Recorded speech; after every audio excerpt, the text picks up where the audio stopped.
Sir, Upendra sir ಬಗ್ಗೆ ಮಾತಾಡೋದಕ್ಕೆ ನಾನು ಅಂತ ದೊಡ್ಡ ಇವನಲ್ಲ. ಯಾಕಂದ್ರೆ ನಾವು ಪ್ರಪಂಚ ಜ್ಞಾನ ತಿಳ್ಕೊಳ್ಳೋಕ್ಕೂ ಮುಂಚೆ ಅವ್ರು ಇಡೀ ಪ್ರಪಂಚನೇ ನೋಡಂಗ್ ಮಾಡಿದಂಥವ್ರು. ಸೊ ಅದರಿಂದ ದೇವನಿಂದ ಇಲ್ಲಿವರೆಗೂ ಸರ್ ಸಪೋರ್ಟ್ ಮಾಡಿದ್ದಾರೆ. ಅದರಿಂದ ಅವ್ರಿಗೆ ನನ್ನ ತುಂಬ ಹೃದಯದ ಧನ್ಯವಾದಗಳನ್ನ ತಿಳಿಸ್ತೀನಿ. ಆಮೇಲೆ ಚಿತ್ರತಂಡದ ಪರವಾಗಿ, ನನ್ನ ಪರವಾಗಿ ಕೊನೆವರೆಗೂ ಅವ್ರಿಗೆ ಚಿರಋಣಿಯಾಗಿ ಇರ್ತೀವಿ ಅಂತ ಹೇಳೋಕೆ ಆಸೆ ಪಡ್ತೀನಿ. ಥ್ಯಾಂಕ್ ಯು ಸರ್, ನಮ್ಮ ಟ್ರೈಲರು ಲಾಂಚ್ ಮಾಡಿದ್ದಕ್ಕೆ ಇವತ್ತು. ಮತ್ತೆ ನಮ್ಮ ನಿರ್ಮಾಪಕರು ಬಗ್ಗೆ ಹೇಳೋದಾದ್ರೆ, ನಮ್ಮ ನಿರ್ಮಾಪಕರು ಮೊದಲನೇ ಒಂದು ಬ್ಯಾನರ್ ಅಲ್ಲಿ ನನ್ನ ನಂಬಿಕೆ ಇಟ್ಟು ಆ ಅವಕಾಶನ ಕೊಟ್ಟು ಈ ಸಿನಿಮಾ ಇಷ್ಟು ಸೊಗಸಾಗಿ ಮೂಡಿ ಬರೋ ಕಾರಣನೇ ನಮ್ಮ ನಿರ್ಮಾಪಕರು. ಅದಕ್ಕೆ ಅವರು ನನಗೆ ಅವಕಾಶ ಮಾಡಿಕೊಟ್ಟಂತ ನಮ್ಮ ನಿರ್ಮಾಪಕರಿಗೆ ನನ್ನ ತುಂಬು ಹೃದಯದ ಧನ್ಯವಾದಗಳು ಸರ್, ತಮಗೂ ಕೂಡ. ಮತ್ತೆ ಈ ಸಿನಿಮಾದಲ್ಲಿ ಪ್ರತಾಪ್ ಸರ್ ಒಂದ್ಸಲ ಸಿಕ್ಬಿಟ್ಟು ಹೇಳಿದ್ರು, ನಾನು ಅಭಿ ತುಂಬಾ ಕ್ಲೋಸು ಅಂತ. ಅದಕ್ಕೆ ಬಂದಿ ಸರ್, ನಿಮ್ಗೆ ದುಶ್ಮನ್ ಮಾಡ್ಬಿಡ್ತೀನಿ ಇದ್ರಲ್ಲಿ, ಸಿನಿಮಾ ಮಾಡೋಣ, ಅವ್ರು ಹೀರೋ ನೀವು ವಿಲನ್ ಅಂತೆ. ಸೊ ಒಪ್ಕೊಂಡ್ರು. ಈ ಒಂದು ಸಿನಿಮಾ ಮಾಡುವಾಗ ಒಂದು ಲಿಮಿಟೆಡ್ ಬಜೆಟ್ ಅಲ್ಲಿ ಶೂಟಿಂಗ್ ಆಫ್ ಡೇಸ್, ಒಂದು ಲಿಮಿಟೆಡ್ ಬಜೆಟ್ ಅಲ್ಲಿ ಮಾಡುವಾಗ ಒಂದು ಚಾಲೆಂಜಿಂಗ್ ಇರುತ್ತೆ. ಏನಂದ್ರೆ ಆರ್ಟಿಸ್ಟ್ ಕೂಡ ಅಷ್ಟು ಚೆನ್ನಾಗಿ ಪರ್ಫಾರ್ಮೆನ್ಸ್ ಮಾಡಿದ್ರೆ ಮಾತ್ರ ನಾವು ಆ ಬಜೆಟ್ ಅಲ್ಲಿ ಸಿನಿಮಾ ಮಾಡಕ್ ಸಾಧ್ಯ ಆಗುತ್ತೆ, ಇಲ್ಲಾಂದ್ರೆ ಖಂಡಿತ ಆಗೋದಿಲ್ಲ. ಅದರಂತೆ ಅಭಿಮನ್ಯು ಕಾಶಿನಾಥ್ ಸರ್ ಆಗ್ಬೋದು, ಅಪೂರ್ವ ಮೇಡಮ್ ಆಗ್ಬೋದು, ನಮ್ಮ ಪ್ರತಾಪ್ ಸರ್ ಆಗ್ಬೋದು, ತುಂಬಾ ಸಪೋರ್ಟ್ ಮಾಡಿದ್ದಾರೆ. ಅದರಿಂದ ಒಂದಷ್ಟು ಬಜೆಟ್ ಉಳಿದಿದೆ ನಿರ್ಮಾಪಕರಿಗೆ ಅಂತ ಹೇಳಕ್ ಇಷ್ಟಪಡ್ತೀನಿ ಇವತ್ತು.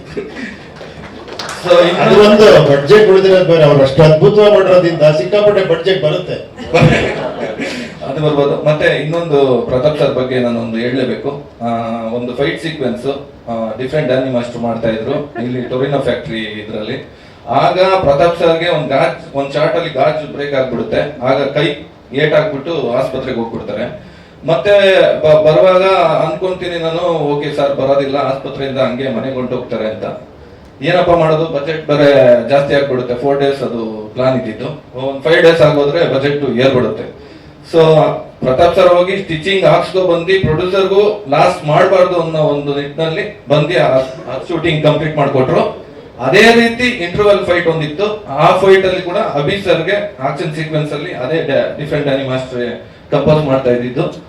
ಒಂದು ಏಟ್ ಆಗೋಗುತ್ತೆ ಇಲ್ಲಿ, ಅಲ್ಲಿ ಕೂಡ ಸ್ಟಿಚಿಂಗ್ ಹಾಕ್ಸ್ಕೊಂಡ್ ಬಂದು ಸರ್ ಕೂಡ ಆ ಫೈಟ್ ನ ಕಂಪ್ಲೀಟ್ ಮಾಡಿಕೊಟ್ರು. ಅದಕ್ಕೆ ಥ್ಯಾಂಕ್ ಯು ಸರ್, ನಿಮ್ಗೂ ಕೂಡ Prathap sir thank you. And madam ಬಗ್ಗೆ ಹೇಳ್ಬೇಕಂದ್ರೆ, ನಾನು ವಾರಣಾಸಿ ಅಲ್ಲಿಂದ ಮುಂದೆ 70 ಕಿಲೋಮೀಟರ್ ದೂರದಲ್ಲಿ ಲಕಾನಿಯಾ ದಾರಿ ಫಾಲ್ಸ್ ಅಂತ ಒಂದು ಫಾಲ್ಸ್ ಇದೆ. ಅಲ್ಲಿ ತುಂಬಾ ಪಾಚಿ ಇತ್ತು, ಶಾರ್ಟ್ ತೆಗಿಬೇಕು. ಆ ಟೈಮಲ್ಲೇ ಆಕ್ಷನ್ ರೋಲ್ ಆಗ್ತಿದೆ, ಬಂದ್ ಬಿದ್ದೋಗ್ಬಿಟ್ರು ದಡಾರ್ ಅಂತ. ಏನಪ್ಪಾ ಮಾಡೋದು, ಮೇಡಮ್ ಹಿಂಗ್ ಬಿದ್ದೋದ್ರು, ಮತ್ತೆ ಇದು ಹಿಂಗೆ ನಾಳೆಗೆ ಆಗೋದಿಲ್ಲ. ಒಂದಿನ ಪೂರ್ತಿ ಅಲ್ಲೇ ಪರ್ಮಿಷನ್ ತಗೊಂಡಿರೋದು. ಸೊ ಬಿದ್ದೋಗ್ಬಿಟ್ರು. ಮತ್ತೆ ರೆಸ್ಟ್ ತಗೊಂಡು ಬಂದು ಮಾಡ್ಕೊಟ್ಟಿದ್ದಾರೆ ಮೇಡಮ್. ಅವ್ರಿಗೂ ಕೂಡ ಥ್ಯಾಂಕ್ ಯು ಮೇಡಮ್, ತುಂಬಾ ಸಪೋರ್ಟ್ ಮಾಡಿದ್ರಿ. ಎಲ್ಲ ಆರ್ಟಿಸ್ಟ್ ಇರ್ಬೋದು ಅಂಡ್ ಟೆಕ್ನಿಷಿಯನ್, ಎಲ್ಲ ಟೆಕ್ನಿಷಿಯನ್ಗಳಿಗೂ ನನ್ನ ಧನ್ಯವಾದಗಳು.